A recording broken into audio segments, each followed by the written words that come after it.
You're watching Forsaken Joe. Don't forget to like and subscribe. Enjoy the story. Let's begin.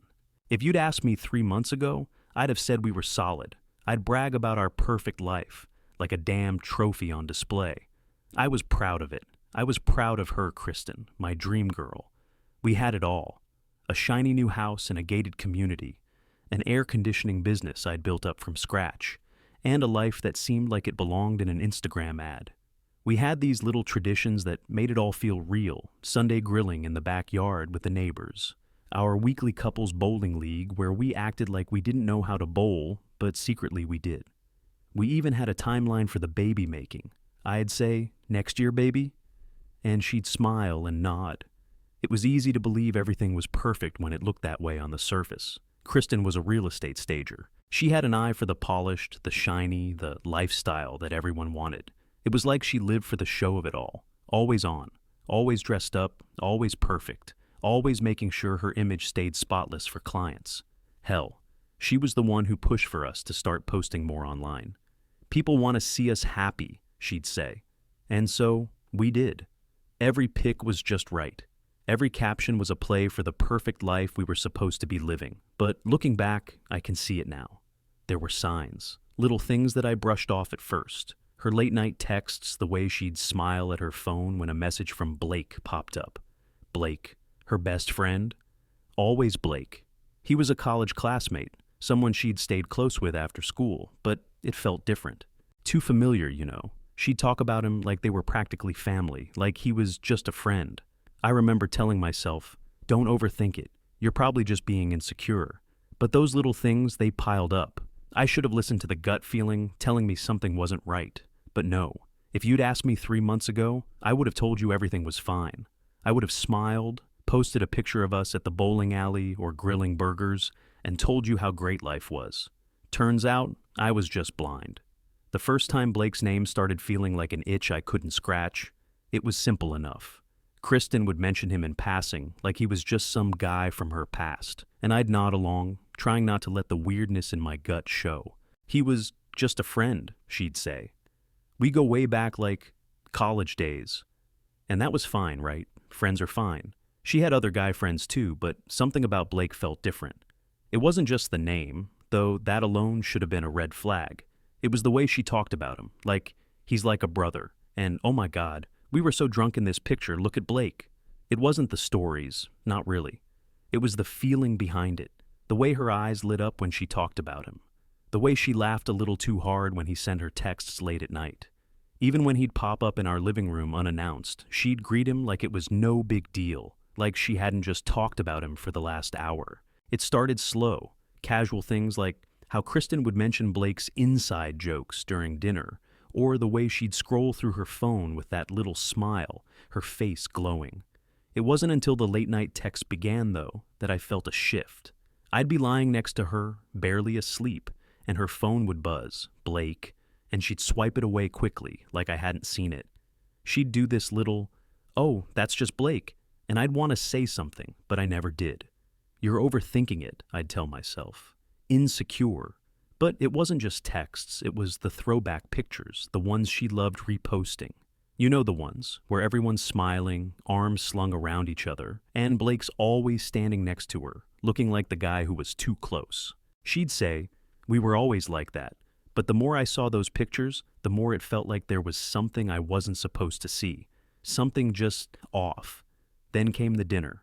It was a Friday night, just the two of us. I had grilled some steaks and we'd opened a bottle of wine, the kind we saved for special nights. Which felt kinda dumb, because we did it all the time. But that night, it was supposed to be about us. Just us. But then, out of nowhere, there's a knock on the door, and it's Blake. Standing there, smiling like it was the most normal thing in the world, like we'd planned this all along. Kristen, of course, lit up when she saw him, as if this wasn't an unannounced visit during a dinner we'd had planned.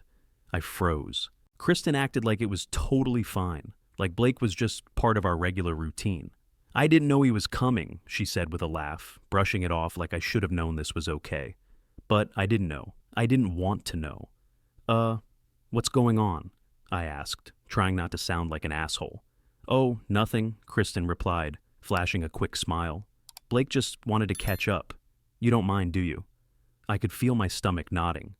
No, I guess not, I said, but I could hear the edge in my own voice. I wanted to ask why Blake couldn't just come over some other time. Why couldn't this just be our night? But I didn't. I didn't want to look too bothered. So I gritted my teeth, tried to smile, and we all ate together. But the whole time, I couldn't stop feeling like I was the one who didn't belong. Blake and Kristen. They were already in their own little world, inside jokes, a shared history. Meanwhile, I just kept nodding along, hoping I didn't come off too much like a jealous jerk. That night, after Blake left, Kristen kissed me goodnight like everything was normal. I was the one who stayed awake, staring at the ceiling. This feeling, it was starting to grow, the gnawing discomfort, the doubt. I told myself I was being stupid. It's just Blake, I said. She loves you, Eddie. But I couldn't shake it. The more I thought about it, the more it felt like I was the third wheel in my own damn marriage. It was a Tuesday night when Kristen dropped the bomb. She was sitting at the kitchen table, scrolling through her phone as I tossed together some pasta. The air in the room was sticky, typical Florida evening, and there was something about her silence that felt off. I didn't know it yet, but I was about to find out why. Hey, she started, not looking up from her phone. I'm going on a camping trip this weekend. With my college group. I froze mid-stir. Camping? I asked, trying to keep my voice steady. What, like all weekend? Yeah, she said, still tapping on her screen. Blake's going, of course, and a bunch of the old crew from school. You know, everyone from the good old days. I don't know why it hit me harder than it should have, but my stomach twisted. Wait, Blake's going. I didn't mean to sound like an asshole, but I couldn't help myself. It felt like every word out of her mouth was pushing me farther out. She looked up, her eyes meeting mine for the first time since she started talking. Yeah, of course. It's the whole group. We've been talking about it for a while. I leaned against the counter, trying to figure out what I was even supposed to say. That sounds like fun, I said, but it didn't come out right. You didn't think about, I don't know, bringing me along. Kristen's face softened for a second, then it hardened. It's not really your thing, Eddie. You don't like camping. I could feel the blood rushing to my face. So what? You're going to go out in the woods for a weekend with Blake, who, by the way, has made it pretty clear he's into you, and I'm just supposed to be okay with it, alone. She sighed, shaking her head. You're overthinking it? It's just a weekend with old friends. It's not a big deal. A big deal, I shot back, frustration bubbling over. Kristen, you're married. I'm your husband. And your best friend, the one you can't stop texting, will be out there with you, in the woods, with no one else around. My voice was rising now, and I could feel it. I hated how I was sounding, like a jealous freak, but I couldn't stop myself. You don't see how that's a boundary. She stood up, her chair scraping across the floor, and for a second, I thought she might actually listen. But no, her face was hard now, closed off. Oh my God, Eddie! This again. You're acting like I'm doing something wrong. I'm going with friends. It's not like we're going away for a romantic weekend. You need to calm down. I'm not calming down, Kristen. The words were out before I could stop them. You're married. And I don't know how many ways I have to say it, but this is not normal. You can't act like nothing's wrong here. A married woman, your husband, is telling you he's uncomfortable with you going off with a guy who flirts with you, and you don't think that matters. Her face turned cold. And that's when I knew. This wasn't about reason anymore. It wasn't about logic. You're controlling, Eddie. You're insecure. I can't even have a weekend with my friends without you turning it into something it's not. You're making this all about you. I felt the air between us crackle, thick with anger. I'm not making it about me. I'm making it about us. About us, Kristen. About what it means when your husband tells you something's off and you brush it off because it's just Blake.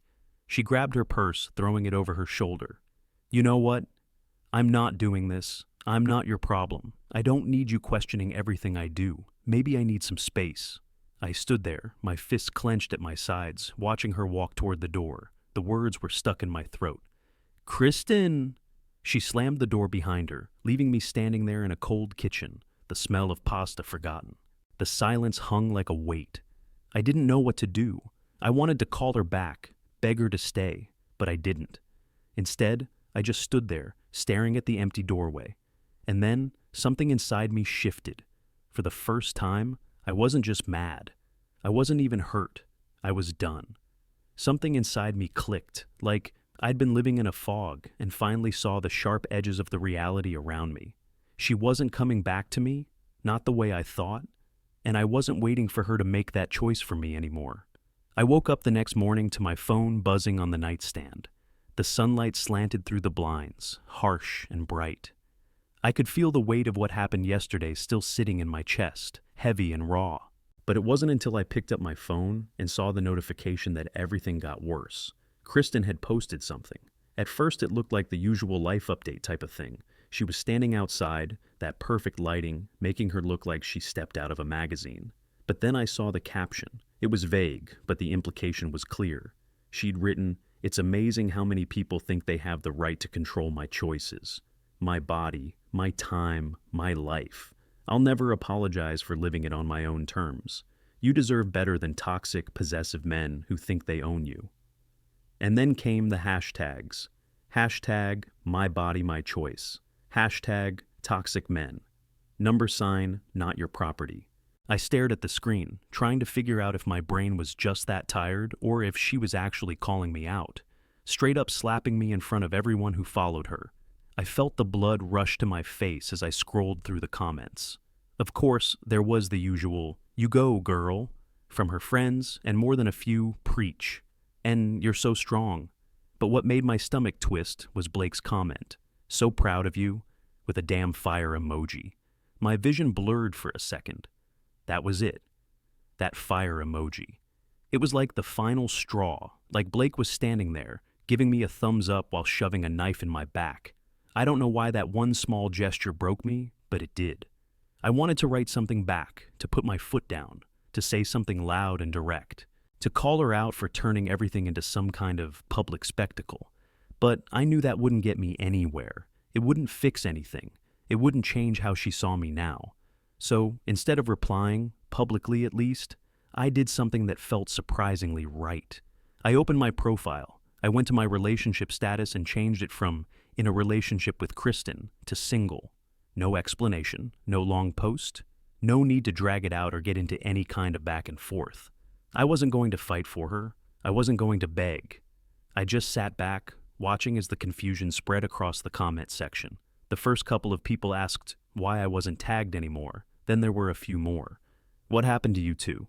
one of her friends commented. Another asked, "You guys still good?" But Kristen, she didn't say anything. She didn't post anything else. I sat there for a while, staring at the screen, waiting. The silence that followed was the loudest thing I'd heard in a long time. No caption, no argument, just facts. I didn't need to say anything more. I didn't need to explain myself. At that point, the truth was already out there. The next few days felt like a slow-motion crash. I canceled our anniversary dinner without a second thought. The reservations. Gone. The little romantic speech I'd planned in my head. Trash. I didn't owe her that. I didn't owe her anything. Instead, I called my lawyer. I needed to know where I stood. I needed to know how far I could push this. Legally, at least. It didn't take long to confirm that the house was in my name. 100% my name, not ours. The reality hit harder than I expected. I'd spent the last 6 years building this life, this home, but she'd been busy crafting her own image online, her perfect life with me as the prop. I asked the lawyer how to go about issuing a 30-day vacate notice. He talked me through it, made sure I knew I could do it without drama, just cold, clean business. He didn't tell me it was the best thing to do. Hell, he didn't tell me any of it was the best thing to do. But the way he said it, the way he laid it out in simple steps, made me feel like I wasn't making some giant mistake. It was just a formality. It was what needed to happen. Next, I called off the couple's cruise we'd been planning for months. We were supposed to leave in 2 weeks, fly to the Caribbean, a second honeymoon, she'd called it. That was the plan. Now. I ate the cancellation fees. No refunds, no tears. The whole thing felt wrong from the start. I wasn't going anywhere with her. When everything was set, I printed the eviction notice. I'd done everything by the book. The letter was clear, official, and unambiguous. I placed it on the granite kitchen counter and pressed down a coffee mug on top to hold it steady. It looked cold, impersonal, exactly what it was.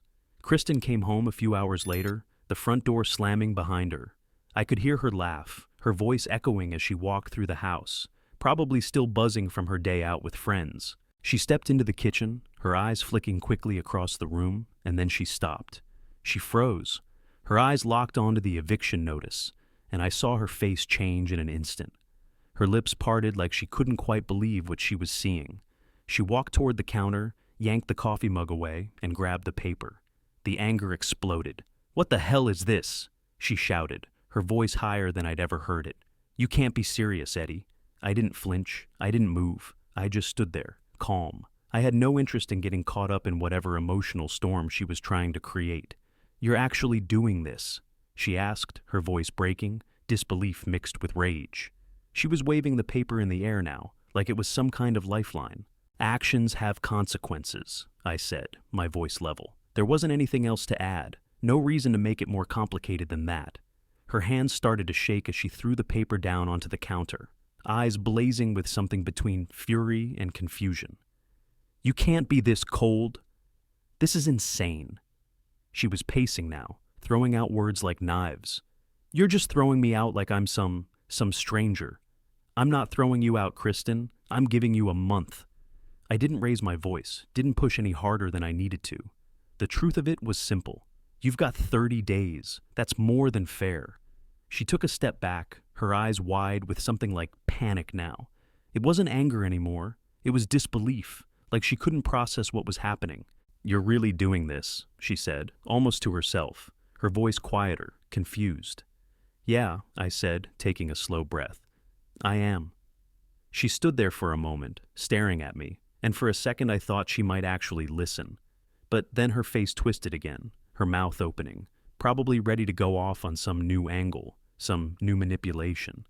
But I'd already had enough of the act. I turned and walked out of the room. My steps were steady, no hesitation, no second guessing. I couldn't watch her try to pull me back into the emotional mess I'd been tangled in for too long. The silence that followed felt final. This time, I wasn't coming back. Not to her, and not to the life we'd built together. I was done. I wasn't even fully out of the house before the texts started flooding my phone. At first, it was a few of Kristen's friends, each one sending long messages full of outrage and accusations, like I'd betrayed her somehow. The first one came through about 10 minutes after I left the kitchen. "I can't believe you're doing this to her. She's heartbroken. You really should have talked things out before doing something so drastic." Another one popped up right after, from her friend Carla. "You're an asshole for this. She's been nothing but good to you, and you're throwing her out like garbage." I didn't reply. I knew what they wanted me to feel guilty, to doubt myself. But I didn't. So I just kept scrolling. Then Blake's message came in, all smooth and casual, like he was some peacekeeper in the middle of this mess. "Yo, Eddie, you took it too far, man. I get that you're upset, but come on. You know Kristen's been through a lot, right? This isn't the way to handle things." I wanted to snap back. I wanted to throw every single truth I had at him, let him know exactly what kind of man he was. But I didn't. I just hit the little ignore button and moved on. Not today. Kristen wasn't letting up, though. Her Instagram turned into this sad, broken-hearted monologue, full of selfies where she looked like she was trying way too hard to pull off a crying but cute look. "Sometimes you have to let go of what you thought would be forever," one caption read, and the next was something like, "Strength isn't always loud. It's sometimes just about surviving the storm." I could feel the anger start to bubble up again. She wasn't posting for herself. She was posting for everyone else, trying to spin the story in her favor. She was trying to turn herself into the victim, like she'd been wronged, like I was the villain in this whole thing. And it was working. The comments flooded in. "Stay strong, girl. You're so much better than this. Your happiness is worth more than anything. Don't let him tear you down." I sat there for a few minutes, staring at the screen. I wasn't going to engage. I wasn't going to argue. But then my phone started buzzing again, this time with messages from mutual acquaintances and even distant relatives. They weren't asking what had happened. They were asking if I was okay. "Eddie, I'm really sorry about everything. Are you doing all right?" One text said. Another one came in from my cousin, Karen. Hey, heard about Kristen. Do you want to talk? I'm here for you. I didn't respond to any of them right away. I couldn't. What was I supposed to say? I wasn't okay. I was pissed, hurt, but more than anything, I was tired of it. Tired of the drama, tired of playing this game. I was done. Then something unexpected happened. I reached out to Kristen's parents. I wasn't sure why, but something inside me snapped, and I needed to know if I was completely losing my mind or if I was actually right in what I was doing. I needed to hear it from someone outside of the mess. Her mom picked up the phone, sounding cautious. Eddie, sweetheart, I don't know what to say. She trailed off, but then I heard her voice lower, like she was finally realizing how serious this was. Kristen's been different. We've all noticed. Her dad's been upset too. I swallowed, trying not to let my frustration spill out.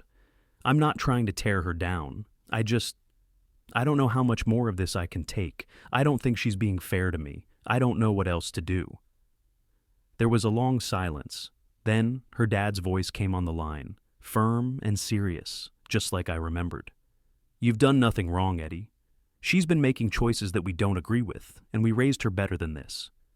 His voice was a little tight, like he was holding something back. If she's going to act like this, you can't keep bending for her. You've got to do what's right for you, son. And just like that, something in me snapped back into focus. Kristen's dad, the guy I had always respected, was telling me I wasn't crazy. I wasn't wrong. I hadn't been overreacting. I hadn't been imagining the distance, the coldness creeping in. I wasn't the villain. Thank you, I said, my voice quieter now. I needed to hear that. You're welcome. You know where to find us if you need anything. He paused before adding, just don't let her drag you down anymore. I hung up the phone, feeling a weight lift off my shoulders. I wasn't crazy. I wasn't the only one seeing things for what they were. Kristen had a lot of people fooled, but not everyone. The validation, the confirmation was like a new kind of strength. And I wasn't going to let her, any of them, make me feel like I was the one in the wrong anymore. It was a couple of days after the phone call with Kristen's parents when she came home early, the door swinging open like it always did. But this time, something was different. I could hear her heels clicking on the tile as she walked in, and I looked up from the couch. She was dressed up, full makeup, hair perfect, wearing a blouse that had never been worn around the house before. The kind of blouse she wore when she was going out, not when she was coming home. Her eyes were heavy with something I couldn't place, and I could tell she'd put in effort to look like she was holding it together.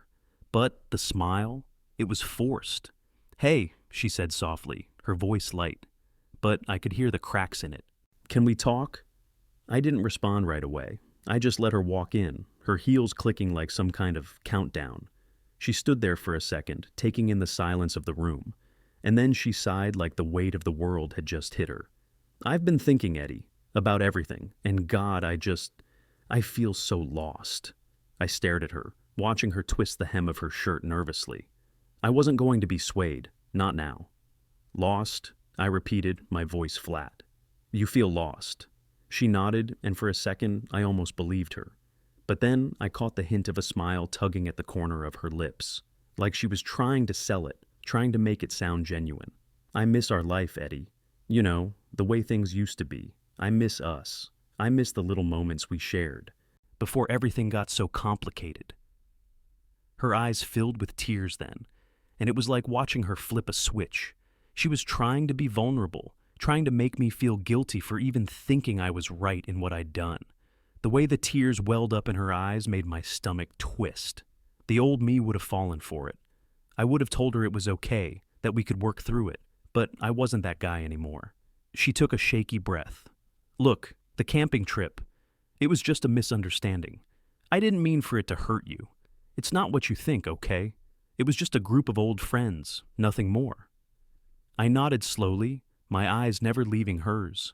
I wanted to believe her. I really did.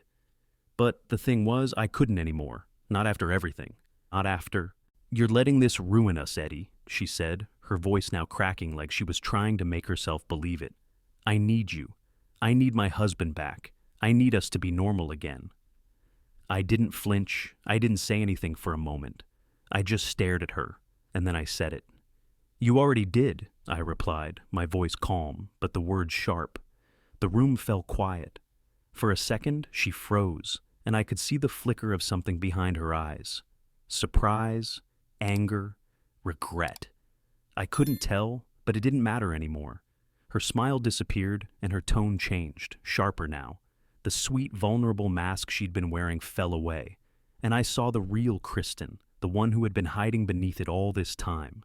"You're cold, Eddie," she spat, stepping closer. "You're so selfish. You think you can just throw everything away because you're too proud to admit that you've messed up. You think you're some saint in this. You're not. You never were." I could feel my chest tightening, the anger bubbling up again. But I kept it in check. I had nothing to prove to her anymore. "I've given you 30 days, Kristen," I said quietly. "That's more than fair. I don't know what you expected from me, but I'm not going to keep putting up with this. Not anymore." She opened her mouth to respond, but I was done. I'd heard enough. I wasn't about to keep dragging this out, playing some game that I was never going to win. I stood up from the couch, walking past her toward the door, like it was the simplest thing in the world. "I've given you 30 days, I repeated. "I'm not changing my mind." She stood there, staring at me, disbelief written all over her face. The tears had stopped, but the mask, the one she'd worn for so long, it was cracking, and I wasn't going to be the one to pick up the pieces anymore. I walked out of the room, my steps steady, like I was leaving behind something I didn't need to carry anymore. I was done. The door clicked behind me as I walked into the next chapter of my life, one that didn't involve her. I was sitting on the couch, scrolling through some work emails, when I heard the knock at the door. I wasn't expecting anyone, and honestly, I wasn't in the mood for anything. But when I opened it, there stood Carly, Kristen's college roommate. She was practically shaking with anger, her eyes wide, nostrils flaring. "Eddie," she barked, stepping forward without waiting for an invitation. "What the hell is going on? You've gone too far. I don't even recognize you anymore. Kristen's a mess, and you—" She cut herself off, her voice full of accusation, like I was the one who'd burned everything down. I raised my eyebrows, stepping aside to let her in. "You want to talk about it?" I asked, keeping my voice calm. She didn't say anything at first. She just stormed into the living room, pacing back and forth, throwing her hands in the air. "You were supposed to be the good guy, Eddie. She loved you, and you're just throwing that all away like it didn't mean anything. You're heartless." I nodded, feeling the usual weight of her words, but I wasn't about to let her unload without explaining myself. "You want to know what happened?" I asked, already starting to pull out my phone. "You're about to hear it." I opened up the texts, Kristen's texts, proof that what she had told everyone about the camping trip was a flat-out lie. I started with the message I'd seen the night she told me she was going.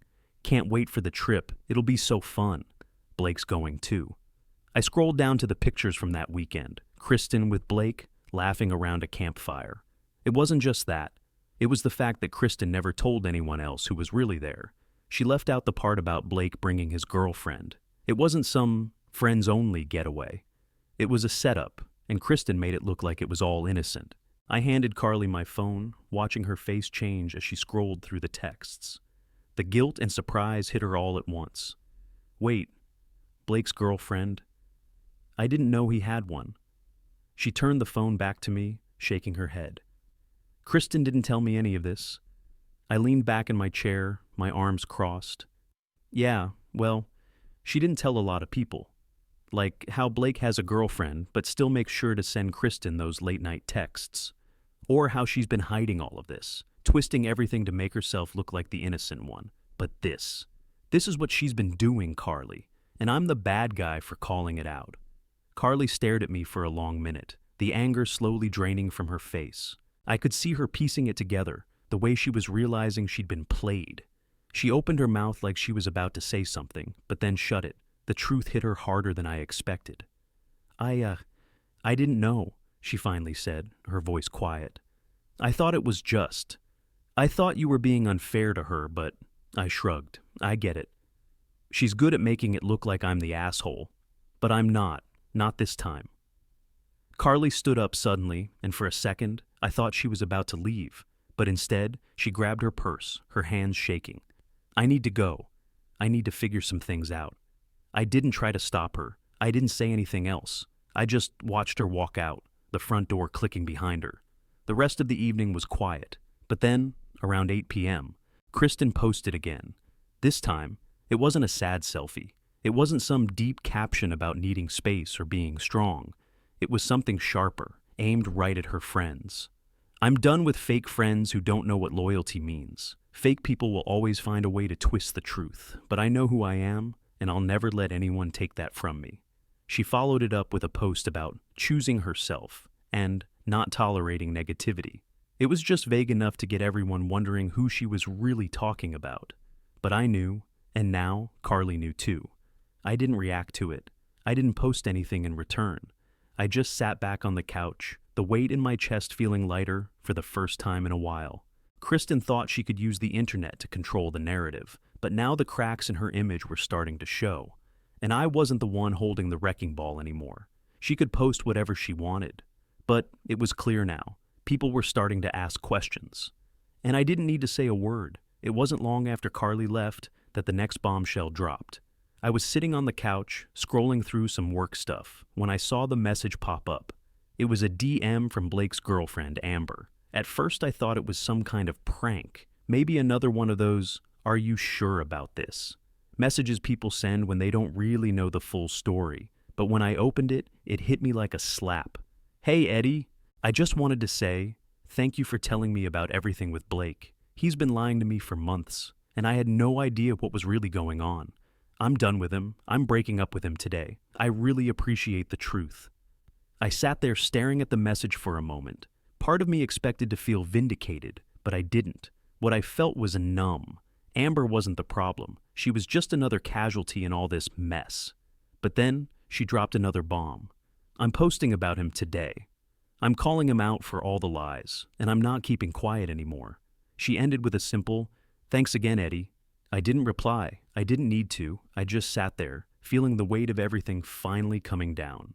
Amber's post went up less than an hour later. It was short, but it was a gut punch. She called Blake out for everything, lying, sneaking around, and using her while stringing Kristen along. She didn't hold back. It was brutal. From there, it didn't take long for everything to start unraveling. Kristen's friends began to distance themselves. The comments on her posts, which had once been filled with, "You go, girl," and "You're so strong," started to shift. People started questioning her. The story didn't add up anymore. The narrative she had worked so hard to create was crumbling. Even some of her colleagues at the real estate staging company started posting vague, passive-aggressive comments. "Some people just don't know what loyalty means," one of them wrote. "I guess it's hard to keep a real brand when your life's falling apart." Kristen tried to do damage control. She posted defensive things, talking about how she deserved to put herself first, how no one understood her journey. But it wasn't working. Her carefully curated life was starting to crumble, piece by piece. I watched it all from the sidelines, quietly. I didn't post anything. I didn't make any public comments. I didn't need to. I wasn't part of her story anymore. I wasn't going to give her the satisfaction of a fight. Instead, I sat back and let the world do what it was doing. The cracks were growing. Kristen's brand, the one she had worked so hard to build, started to lose its shine. People started unfollowing her. Friends began dropping off. Even some of her clients started to pull back. And Blake.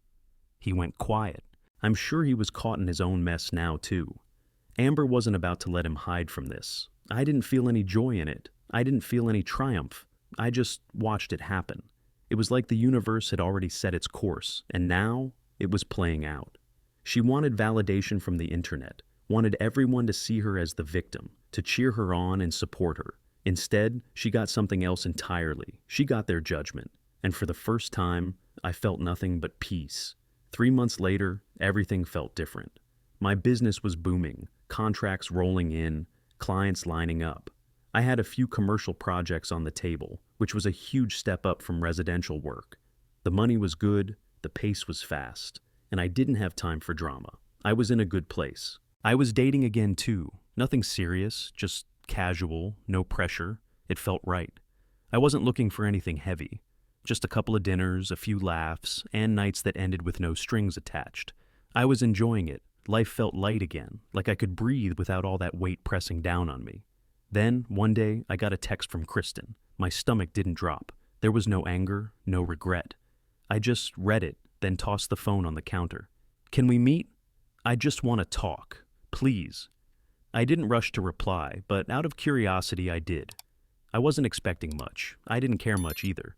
But something about the way she phrased it made me wonder what kind of act she was going to put on now. We met at a diner. I had picked it because it was neutral, somewhere in between, where neither of us could claim it as ours. When I walked in, she was already sitting at a booth by the window, looking like she'd spent hours getting ready. Too much makeup, too much effort. The usual Kristen. She smiled when she saw me, but it didn't reach her eyes. It was the same smile I'd seen 1,000 times before, the one that told me everything was okay when it wasn't. But I wasn't fooled anymore. "Hey," she said softly, her voice barely a whisper, like she was trying to make it sound fragile. "I've been thinking about everything, about how much I hurt you and how I've changed." I sat across from her, listening. She had that look, like she was rehearsing this in front of a mirror. "I've been doing a lot of work on myself," she continued. "I know I wasn't perfect. I've realized things about me, about us." I didn't say anything right away. I just let her talk, watching her eyes flicker between guilt and self-pity. I didn't need to hear it. I already knew. "Kristen," I said, my voice calm, not giving her the satisfaction of the emotion she wanted. "It's over. There's no us anymore. No second chances." Her face twisted. The sweetness, the guilt, the act. It all crumbled. She leaned in, eyes wide now, desperate. "You don't mean that," she snapped. "You're just angry. You never loved me, Eddie. You wouldn't throw it all away if you really loved me." I didn't raise my voice. I didn't get caught up in the drama she was stirring. "Nah," I said, leaning back in the booth, sliding my hand into my jacket pocket. "I just finally love myself more." I could see it in her eyes, that moment where she realized she wasn't going to get what she wanted from me. Her anger flared, but I didn't flinch. She was still trying to manipulate me, still trying to pull me back into her web. But I wasn't her pawn anymore. I stood up, not waiting for her to say anything else. I didn't need to hear it. I tossed cash on the table for the check and turned to walk out. The air outside felt crisp, clear. My steps were light, free.